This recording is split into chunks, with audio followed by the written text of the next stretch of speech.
aadama liggéey dong moo ko mën a joxe te lu mu néew néew moo ma gën a leneen lu ma mën ti am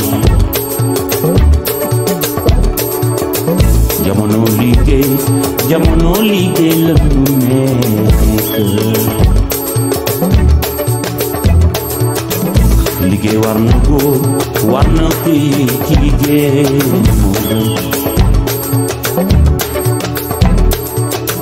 foo war a tekki woo fa doy na waar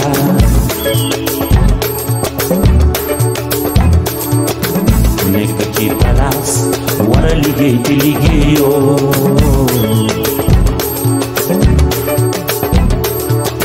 bés bu la xaasaraw boobu le des dem na te beneen di ñëw ni xamuloo lu mu àndal ma ni tàkku liggéey dafa jot liggéey leen formation bi niñ ko gisee mooy lu neex la parce que lii nii dafa nekk loo xam ne lu raar fii Baba Garage la te ñun xale yi dañ koo soxla parce que jàng ba tollu fii nii te mënoo demal sa bopp day xaw a metti trop mais yàlla boole ñu ak ay mag yu baax yoo xam ne ñoom ñoo ñu fi indil lii muy formation mu ñu assister ko mais vraiment affaire bu rafet la kontaan nañ si parce que xam nañ fi lu bari loo xam ne xamuñu ko woon daal waaw.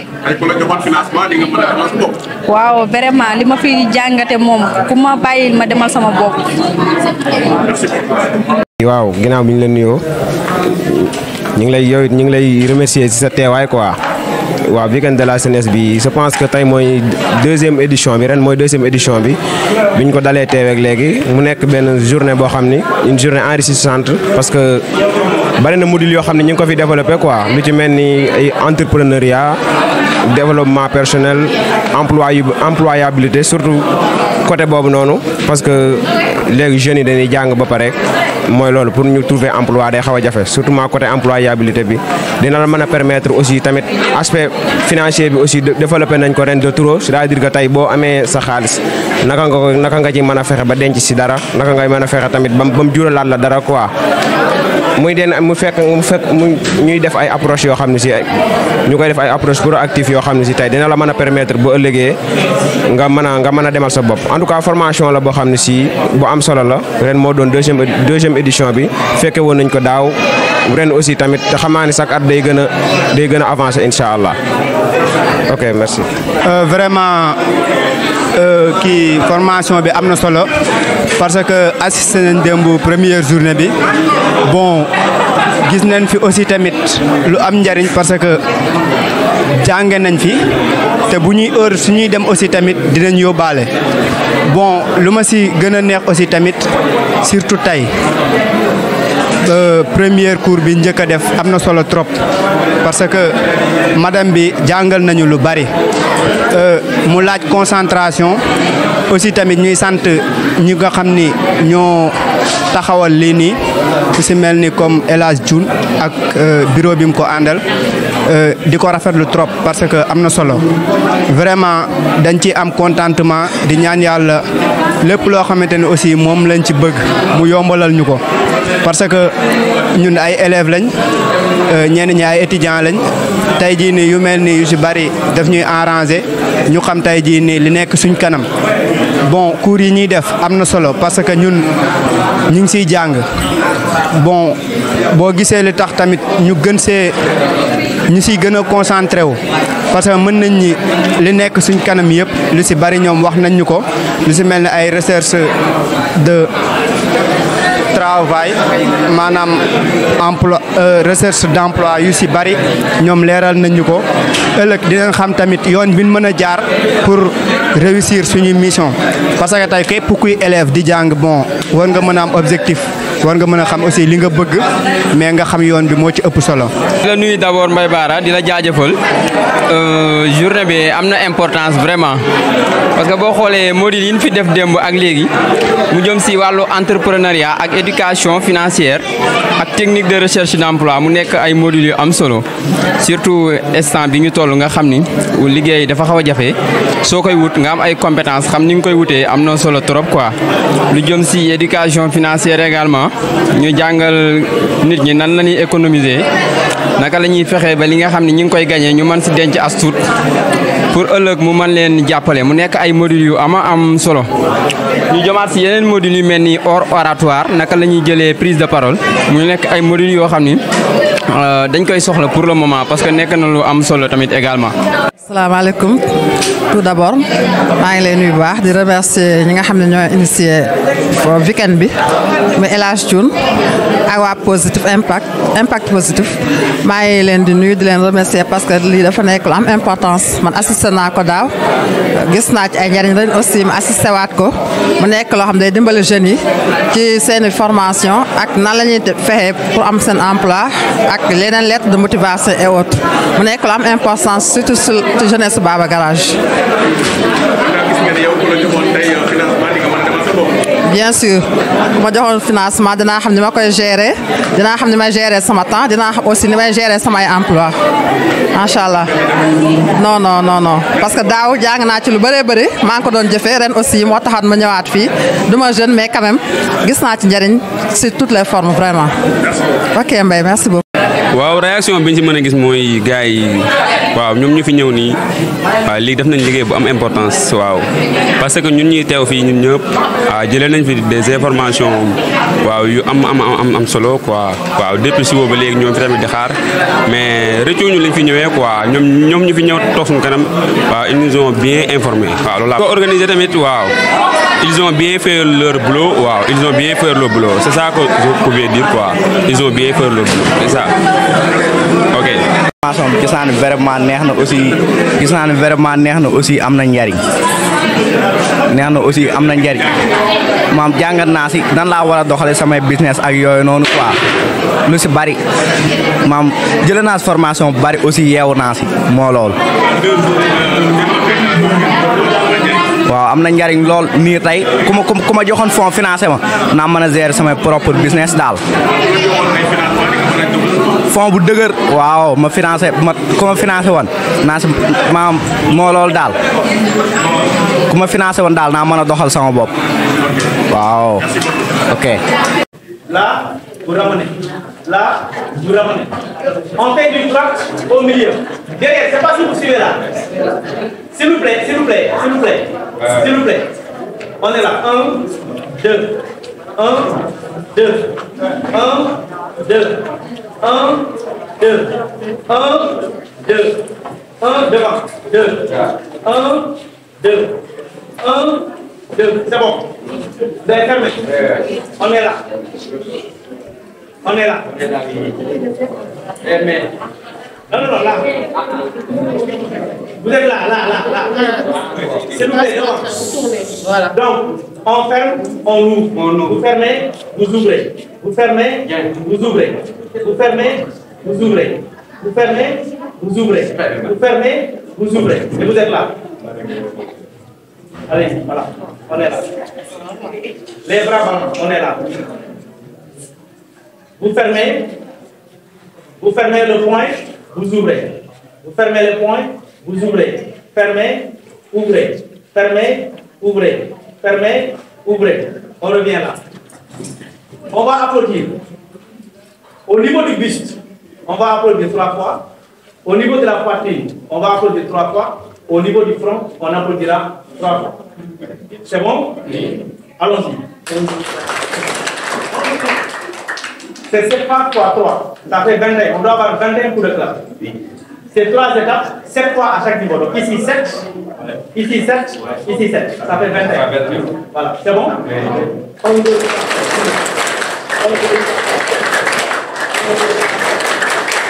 Donc la musique elle n'est pas bonne, on le prend. La musique elle n'est pas bonne, on le prend. S'il vous plaît, derrière, s'il vous plaît.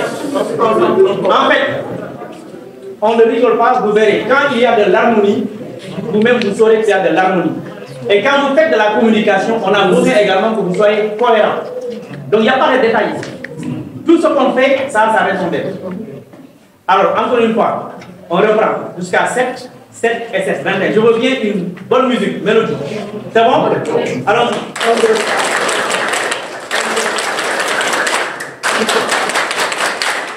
Good. Là, vous voyez, non? S'il vous plaît, restez-vous. Merci.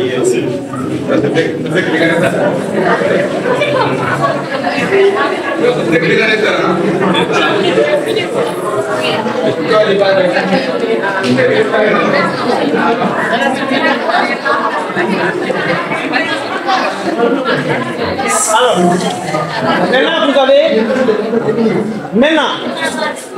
vous avez là, chacun au niveau de son gorge, au niveau du gorge là. Vous avez vu ça là? Hein? Ce sont les cordes là qui vous permettent, quand vous parlez, vous voyez que ça se tend là. Je veux juste que chacun de vous, soit la main gauche ou la main droite, qu'il caresse un peu comme ça.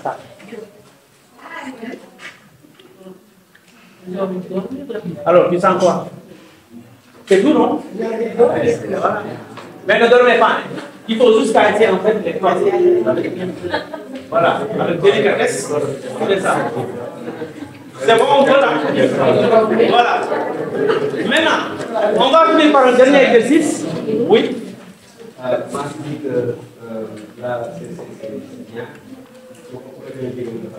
Ah oui. Ouais, on verra ça. Hein? Alors, il y a un dernier exercice qu'on va faire avant d'entamer les choses sérieuses. Chacun là où il est assis. C'est ce qu'ils peuvent le faire en station debout, le font en station debout. C'est ce qu'ils peuvent le faire en station assise. Vous le faites en station assise. Je veux juste qu'on inspire. On va le faire 3 fois. Après, on inspire, on bloque et on inspire. On expire. Donc 3 fois, inspire, expire, et 3 fois, inspire, bloque, expire, inspire, bloque, expire, inspire, bloque, et expire.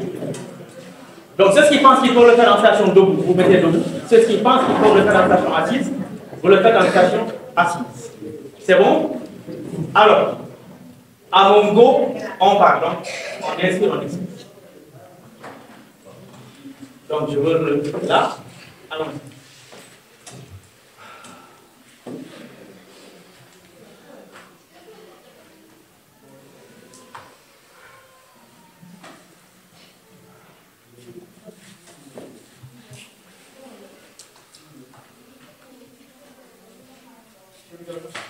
Et maintenant, on va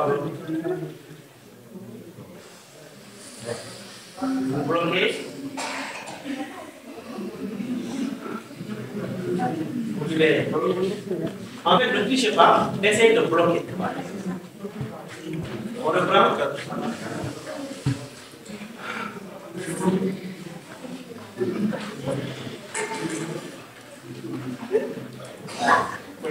Dernière fois.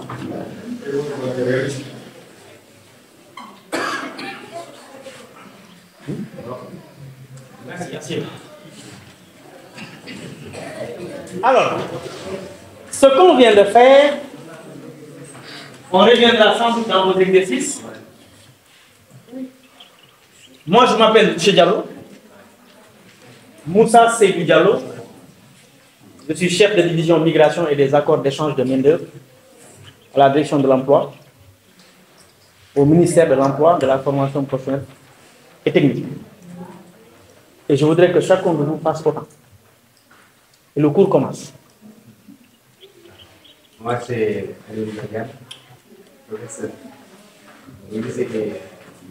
D'abord, commencer par dire bonjour à toute la population de Baba Garage et les remercier aussi pour l'accueil chaleureux.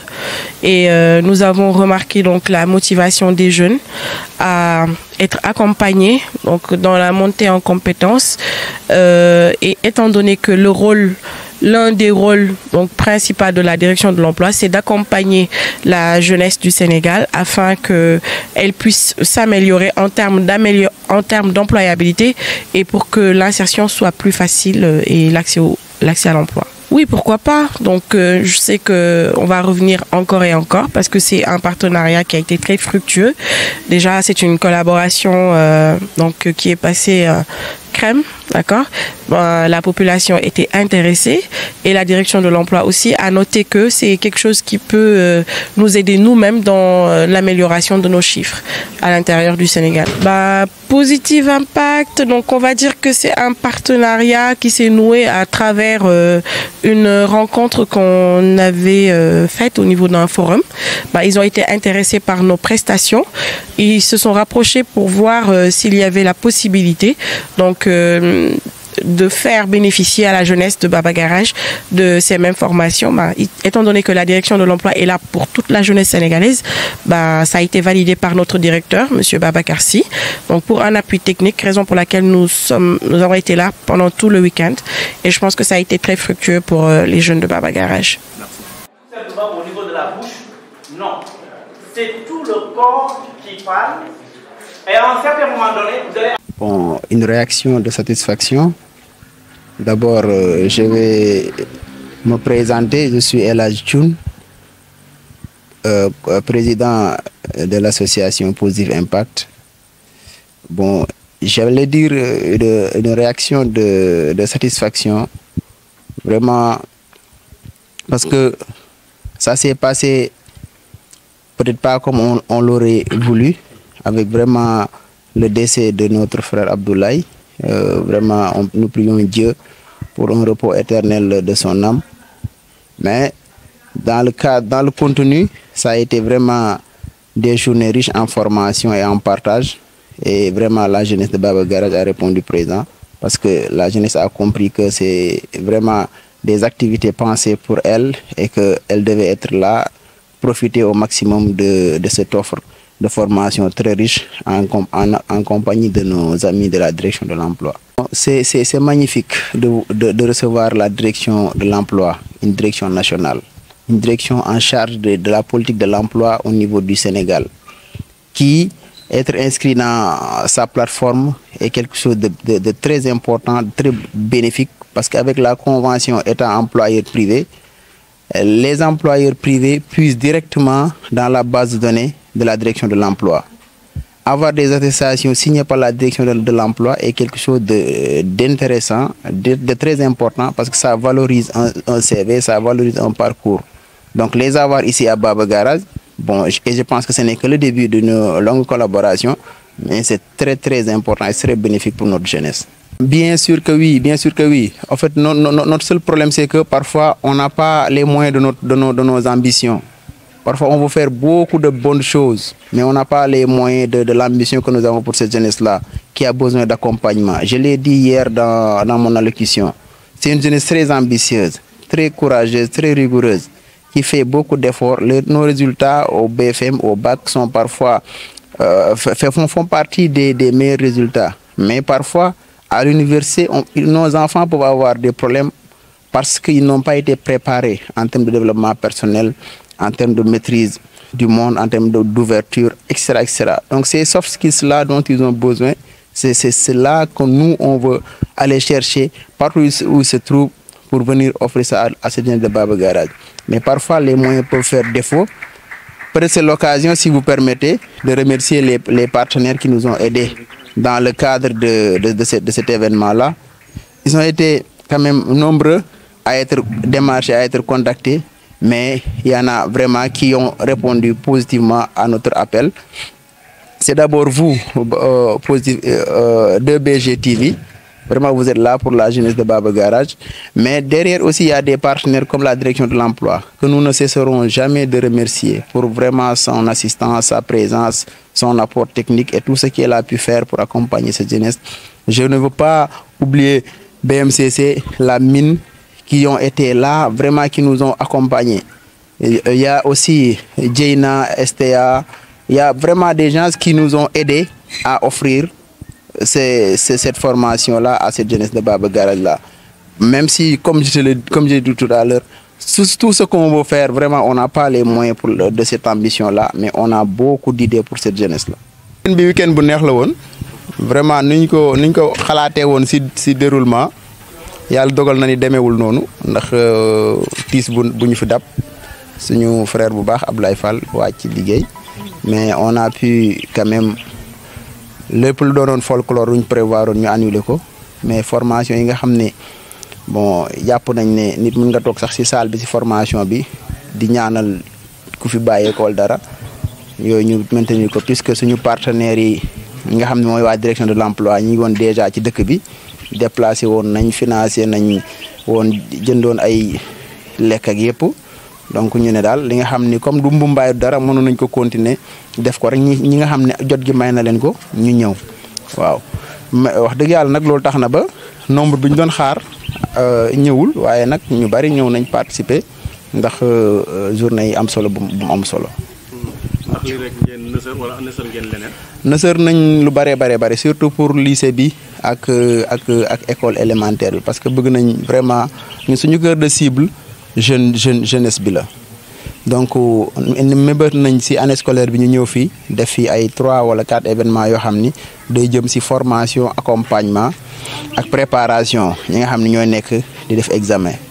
am na tamit événement bu ñuy waajal bu mag boo xam ne day jëm ci wàllum confection de serviettes hygiéniques lavables pour permettre jeunes yi nga xam ne dañ nekk école te parfois moyens du demee noonu pour ñu mën a offrir ay serviettes hygiéniques yi nga xam ne mooy yu usines yi ñu mën ko defaral seen bopp. donc loolu am nañ projet yooyu am nañ projet tamit def fi ay journée de révision générale. am nañ projet tamit def fin d'année ñu def journée de remise d'attestation ak aussi de graduation pour un peu préparer nos élèves à ce qui se passe au niveau vraiment national en termes de récompense et de célébration des élèves les plus méritants. ndax am ngeen lu mel ne ay partenaires wala ngeen di jàppale. waaw wax dëgg yàlla nag lu ñu bëgg def amaguñu moyen egg foofu vraiment c'est yàlla dogal na ne nag. bu lii buñ si jógee buñ ko jubee chaque année dinañ bind dem si structure yi nga xam ne yaakaar nañ ni compétent nañ pour accompagner ci loolu wala structure yi nga xam ne dañ nekk ci zone bi te seen responsabilité sociétale imposer leen ñuy participer si zone bi ñoom tamit ñu contacter leen ba yàlla dogal na ni nag année bi am nañu ci tontu favorablement ku si mel ni direction de l'emploi amuñu fayam ñëpp ñu fi ñëw di former ñoo ñu ko andil gratuitement te bu ñu leen doon fay journée 200 000 sax mën na ko ëpp donc ñoom bu ñu defalee loolu dimbal nañu baax te direction de l'emploi bu ñëwee fii ci Baba Garage li muy signifié mooy jeunesse Baba Garage yëpp mën nañ leen enrôler directement ci plateforme direction de l'emploi te direction de l'emploi moo yore politique gu emploi au Sénégal ba pare état bi dafa signé convention ak employeur privé yi nga xam ne ku ci bëgg recruter da ngay jaar ci direction de l'emploi donc ñun suñu jeunesse bi bu ñu leen coopter foofu directement loolu avantage la. deuxièmement ay courses de qualité ay courses certifiées lañ ñu andil. troisièmement direction de l'emploi moom ci boppam mooy signé attestation yi ñuy jox xale yi te loolu day renforcer seen CV. beneen bi mooy Baobab mi nga xam ne moom mu ngi fii di exploiter mine bu nekk côté Daara ja moom tamit jàpp na ci STA nga xam ne suñu am nañ fa ay connaissances ñoom ci produit agroalimentaire la ñuy liggéey ñooñu may ay caakiri ak ay araw mu ñuy defar laax bi pour ñi nit ñi doon ndekki ku nga xam ne bëgg na tamit nekk grossiste fii di jaay mën na leen contacter STA produit yi jëy naa la tudd ñooñ tamit kii nañ am nañ tamit partenaire bu ñuy wax 2BG TV télé la bu nekk Baba Garage disponible trop ci jeunesse bi ak di fësal lu baax li am ci gox bi am na suñu beneen mbokk boo xam ne tamit ci gox bi la nekk say teg am di say jiite ko ñooñ tamit suñu partenaire lañ impression yi ñu doon def yëpp ñooñ ko defal donc voilà le centre Femme Afrique Dev vraiment Femme Afrique Dev non seulement ils nous ont accompagnés mais ils nous ont même proposé d'héberger des coachs des participants qui viennent de Dakar pour ñu nekk ci meilleures conditions pour gën a def performance fii à Baba Garage vraiment def te yàlla tax aussi suñu partenaire naturel moom moo def te yàlla tax moo gën a waral suñu présence à Baba Garage si cadre bi parce que daaw bi ñu amee idée bi contacter leen ñoom ñoo ci accompagner woon ba nga xam ne on a pu faire la première édition donc première édition boobu nag moo waral tey ñu def deuxième édition donc ñooñu ñëpp boo leen boolee vraiment dañ leen sant gërëm leen te voilà te xam ne nag vraiment ñun lu ñuy def yëpp pour jeunesse bi lañ koy defal heureusement ba nag nos autorités ils l'ont compris ku si mel ne le sous-préfet nga xam ni facilité na beaucoup de choses démb fi la yendu ak ñun moo ibbi affaire bi toog fi ba ngoon mu soog a dem le maire empêché pour cause de décès bi nga xam ñëpp xam nañ ko moom tamit après ñëw na te il va revenir encore pour clôturer le week-end donc vraiment on est fiers de nos autorités on est fiers de toute la jeunesse de Baba Garage. Merci.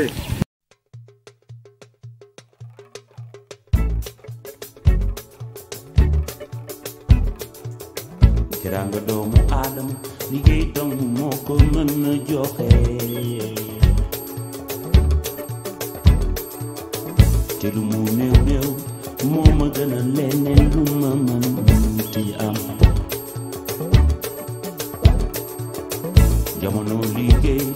jamono liggéey la nu nekk liggéey war na góor war na kuy jigéen moo gën foo war a tekki woo fa doy na waar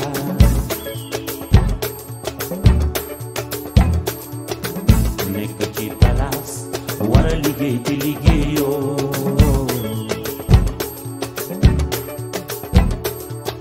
bés bu la xasaaroo boobule bés dem na